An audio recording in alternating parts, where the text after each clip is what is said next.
qui est finalement imaginé par l'homme, de ce qui est intuitif aussi chez lui, parce que Neptune, c'est aussi beaucoup d'intuition. Non seulement ce sont les artistes, non seulement ce sont les grands industriels du monde, là, et ce sont également des gens de découverte, oui, oui, bien sûr. Ce sont aussi les artistes, on en voit beaucoup dans la peinture, hein. Moins dans la sculpture, c'est autre chose la sculpture. Et dans la psychologie. Oui, aussi beaucoup, parce qu'ils, oui, oui, oui, oui, ce sont des êtres éminemment sociaux, et qui ont, on le reconnaît, je vais parler un petit peu caricaturalement, parce que nous avons tous Neptune dans notre thème, mais les forts neptuniens, hein, les soleils en poisson, notamment les ascendants poissons, ou les Neptunes très très forts dans un thème, à l'impact très très fort, sont des êtres qui ont une empathie très particulière avec l'autre. Ils investissent l'autre de telle manière qu'ils peuvent même avoir une tendance parfois exagérée à plus l'investir l'autre, mais à devenir l'autre. Voilà. C'est une empathie. Ils sont souvent dans les mirages aussi. Oui, c'est ce que j'ai dit tout à l'heure. Alors on voit, les médiums ont un fort Neptune aussi. Hein. Les médiums, les clairvoyants, enfin toutes ces personnes qui ont une intuition particulière, une forme de visage leur dit quelque chose, etc., etc. Oui, tout ce qui est trait à ce qui est sans limite, ce qui n'a pas de contour réel, leur appartient. Ces domaines-là leur appartiennent. Pas facile à vivre, hein, parce que ce carré Saturne-Neptune nous en apprend davantage sur nous-mêmes que jamais. C'est un moment très opportun pour se questionner, s'écouter, savoir pourquoi on a fait ça, pourquoi on a envie de faire ça, pourquoi telle ou telle chose n'a pas réussi, pourquoi tout à coup on veut s'investir différemment, pourquoi certaines personnes ne nous intéressent plus, d'autres nous intéressent. C'est un grand questionnement subtil et délicat qui traverse les individus, qui sont très fortement neptuniens et très fortement saturniens. Les très fortement saturniens vont être obligés de faire avec ce Saturne en Sagittaire qui ramène les choses à une certaine réalité et à une certaine organisation intellectuelle.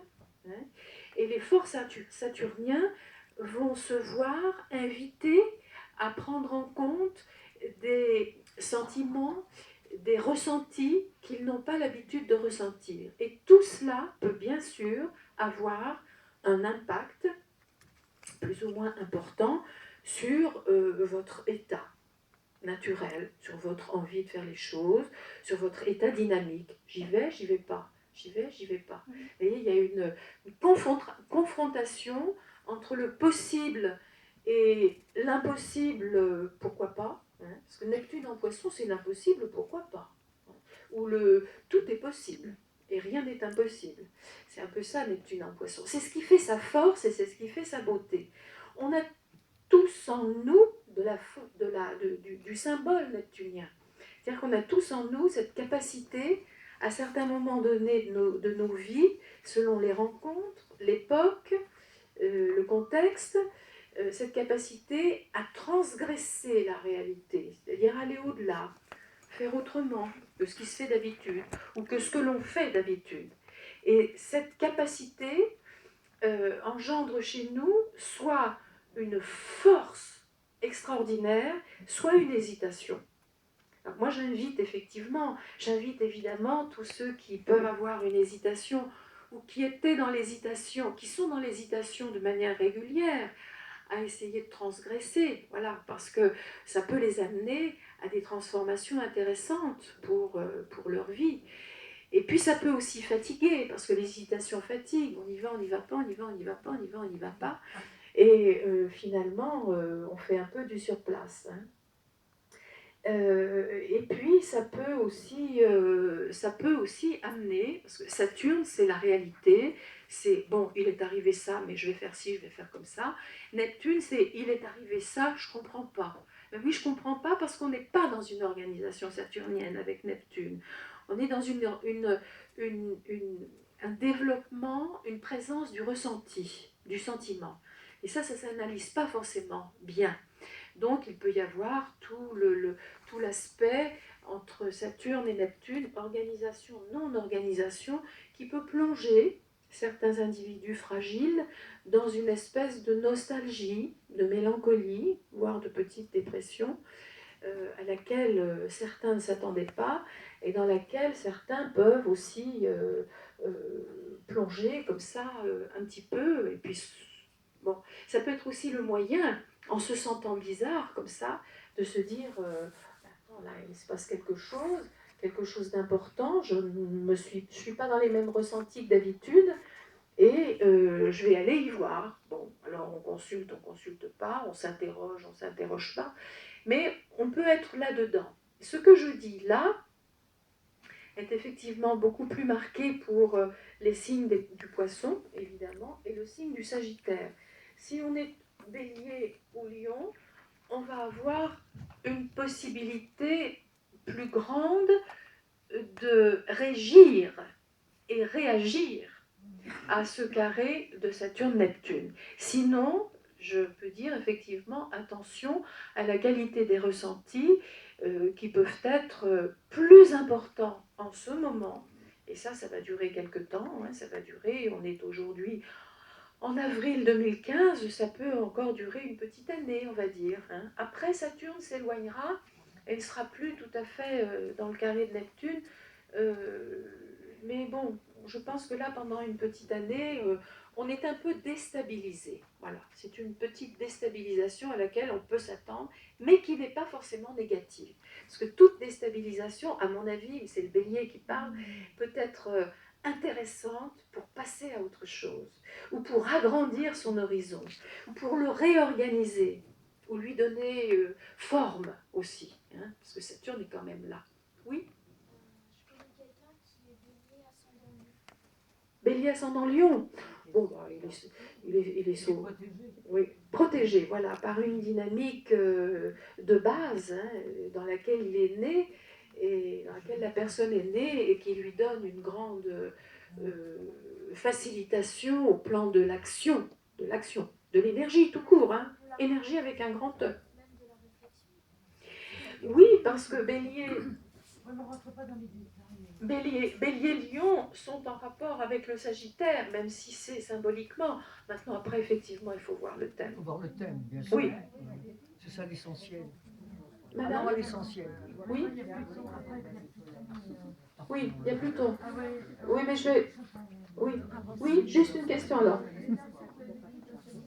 Attendez, je ne vous entends. Attendez, mesdames, je n'entends pas la dame au fond. L'énergie que vous avez décrite juste avant sur ce carré Saturne. Je ne vous entends pas. Excusez-moi. L'énergie que vous avez décrite juste avant sur le carré Saturne et Neptune, est-ce qu'on peut parler de la même chose, du même ressenti pour quelqu'un qui a un transit de Saturne sur Neptune, quel que soit le signe dans cet aspect? Oui. Saturne sur Neptune aujourd'hui? Un transit dans Non, ce thème. bah non, pas forcément. Saturne sur son Neptune de naissance. Oui. C'est l'équivalent de... Et pas tout à fait, hein, parce que ça ne se situera pas dans les mêmes signes. Et ça a son importance, le signe, c'est quand même une symbolique énergétique. Mais oui, effectivement, il y a de ça. On peut le dire. Alors, vous vouliez que je parle avant de partir de Pluton en Capricorne. Oui. Mais Pluton en Capricorne va, à mon avis, il est pas tout à fait, si, il est presque au carré d'Uranus, on va dire. Hein. Ah oui. Oui, parce que Uranus, j'ai vu, a bien avancé. Au carré d'Uranus, il est au petit sextile de Neptune. Donc, alors là, on a un imaginaire qui est toujours en développement, mais qui fait appel, parce que Pluton, étant dans le signe du Capricorne, n'est plus dans son signe à lui, qui est le Scorpion, et du coup, il est dans un signe de terre, ce Pluton. Et dans un signe de terre, il va se réclamer de beaucoup plus de réalisme. Pluton est également quelqu'un d'inspiré. Enfin, c'était un dieu inspiré, puisqu'il était celui qui vivait sous la terre, c'était le dieu des enfers. Et lorsque quelqu'un mourait, il décidait des âmes pour les envoyer soit en enfer, soit sur les Champs-Élysées, qui était le paradis, en fait. Donc c'était vraiment quelqu'un qui avait force de loi et force de vérité, finalement. Enfin, c'est ce qu'on lui accordait. C'est ce qu'on lui accorde aussi en astrologie aujourd'hui. Il symbolise dans le thème l'endroit où l'individu va chercher, va tâcher d'être au plus vrai de sa quête. N'importe quelle quête soit-elle. Qu'elle soit spirituelle, qu'elle soit intellectuelle, qu'elle soit n'importe laquelle. Il va chercher le plus juste et le plus vrai. Voilà. Étant donné que, étant arrivé à la réponse à sa question, il va bien sûr il y en avoir une autre après. Parce que la quête de vérité est une quête incessante. Hein, une quête incessante. Enfin, la vérité, quelque chose vers lequel on essaie d'approcher en sentant que c'est le plus juste. La vérité, faire attention avec ce mot-là, il est terrible. Et donc Pluton en Capricorne semble revêtir un caractère, un potentiel de plus grande rigueur, et toujours cette inspiration, mais limitée par, pas limitée, on va dire plutôt organisée par un côté plus intellectuel, plus rationnel. Pluton peut aller très très loin dans la recherche de vérité, dans la recherche de justesse. Il peut transgresser toutes les lois des hommes pour essayer de voir ce qu'il y a derrière. C'est vraiment le plutonien, le scorpion, le plutonien, parce qu'on n'est pas forcément scorpion, plutonien est un être très particulier qui peut aller mettre son nez là où il peut y avoir même de la destruction. Mais il y va quand même, il veut savoir ce qu'il y a derrière le voile. Pluton en Capricorne peut acquérir une certaine forme de rationalité. Il n'ira pas jusqu'à... Voilà. On dit quelquefois des scorpions qu'ils sont destructeurs ou autodestructeurs, mais ils ont besoin de savoir où est l'extrême limite de... Qu'est-ce qui est le plus juste? Qu'est-ce qu'il y a au bout? Je ne peux pas m'exprimer plus justement là-dessus, alors ce serait intéressant, mais voilà, il repousse les limites de ce qu'il voit pour savoir ce qu'il y a plus loin, derrière. Voilà. Et Pluton en Capricorne va, à mon avis, rester sur une espèce de limite plus rationnelle. Mais il va apporter au Capricorne, bien sûr, cette quête, ce questionnement quand même sur le sens des choses. Parce que le Capricorne, c'est le sens des choses. Le sens avec un S majuscule. Là aussi, il faudrait du temps pour s'exprimer sur ce que veut dire le sens.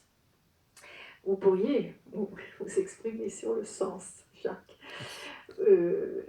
Donc voilà, le sens des choses. Avec Pluton, on a une capacité à aller toujours dans le sens de la quête, sens avec un S minuscule, dans le sens de la quête avec une rationalité plus marquée. C'est-à-dire qu'on va peut-être s'arrêter avant que ça finisse mal, vous voyez bien.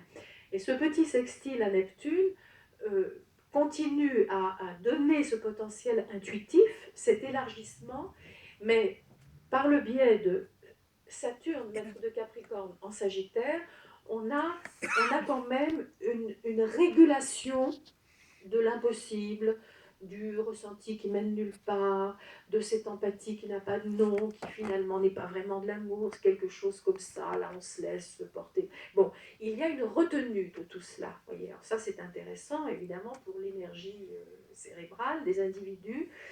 Et par contre, le carré de Pluton à Uranus nous donne, moi j'ose me positionner, oui, je ne sais pas comment le dire, j'ose me positionner un petit peu. Je pense que tout ce qui nous arrive là de très... alors évidemment, il n'y a pas que l'astrologie qui va expliquer cela et qui l'exprime et qui l'explique rationnellement, intelligemment, politiquement, économiquement, tout ce que vous voudrez bien trouver qui existe d'organisé sur Terre.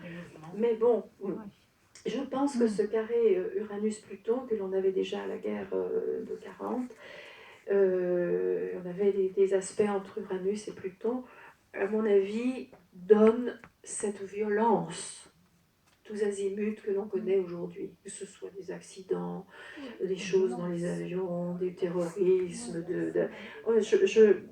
j'ai tendance à penser, moi qui ai foi dans la dynamique astrologique et dans la symbolisation aussi des signes ainsi que des planètes, j'ai tendance à penser que ce qui arrive en ce moment de plus violent, comme quand même ça n'est pas arrivé depuis longtemps, est forcément une suite logique, entre guillemets, de l'évolution du monde, de ce qui se passe dans les esprits, dans les cultures, et de toutes les économies des individus qu'ils ont mis en place pour vivre et vivre ensemble. Mais c'est vrai que là, astrologiquement, nous sommes en face d'une dynamique très explosive. Je pense même qu'il n'y en a pas d'autre d'aussi explosive qu'Uranus et Pluton. Uranus étant très impulsif et très tendu, c'est un être tendu vers... et dans le bélier, qui est un signe impulsif, qui ne réfléchit pas toujours à ses actes, qui y va avant de réfléchir. Il est inspiré aussi, le bélier, il a tout à recommencer. Hein. Chaque année, au bélier, on recommence un cycle d'une année, et ça se sent dans les saisons, ça se sent chez les animaux, ça se sent dans la culture de la terre, hein, tout ce qui est vert, jaune, rouge, etc. Et ça se sent bien sûr par voie de conséquence, très difficile à exprimer là aussi, la voie de conséquence, ça se sent aussi dans ce qui se passe, sur cette terre. On va l'avoir jusqu'à quand? Combien de temps justement. Plus longtemps que ça. Combien de temps? Ah oui. Parce que Uranus a encore quelques années à passer en bélier. Hein. Il reste 7 ans dans un signe. Alors Pluton reste 22 ans. Bon. Donc là, on est tranquille, elle va encore... bon. Ils ne vont pas à la même vitesse, c'est vrai. Alors pour l'instant, il y a un carré, mais le carré va encore bien durer 2 ans. Hein. Encore pour 2 ans. Oh, plus que ça, plus que ça.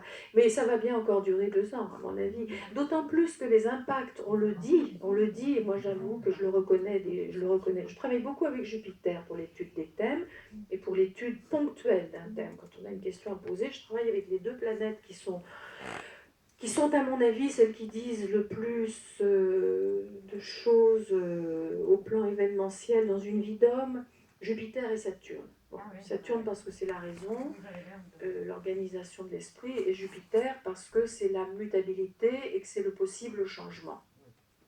Mais évidemment, il faut rattacher tout ça à l'ensemble du thème et aux autres planètes également. Mais Uranus est très, très tendue, très impulsive. En bélier, elle l'est d'autant plus. Je crois que c'est encore plus forcené et peut-être moins réfléchi. Et Pluton en Capricorne veut bouleverser aussi les choses. C'est une forme de recherche de vérité, effectivement plus rationnelle, peut-être plus intelligente, mais pas forcément plus intelligible.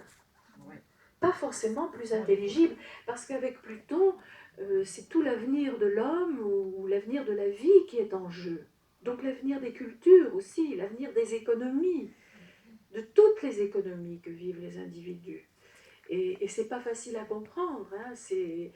Moi, je ne peux pas vous en exprimer davantage dans le peu de temps qui m'est imparti. Peut-être même ne saurais-je pas vous l'exprimer, mais je le ressens parce que je suis les thèmes astro depuis plus de 30 ans maintenant, et que je vois bien qu'il y a quand même des coïncidences qui ne sont pas banales dans les aspects, et notamment Uranus-Pluton, c'est relativement violent. Alors, ça peut être violent positivement, allons-y. Allons-y, ceux qui ont par exemple dans leur thème un sextile Uranus-Pluton, ils vont pouvoir bénéficier d'une mise en avant. Enfin, hier ne sera pas pareil qu'aujourd'hui, ça c'est clair dans leur thème. C'est quand même une grande planète de changement, Pluton. Et Uranus, c'est le progrès. Je m'arrête un petit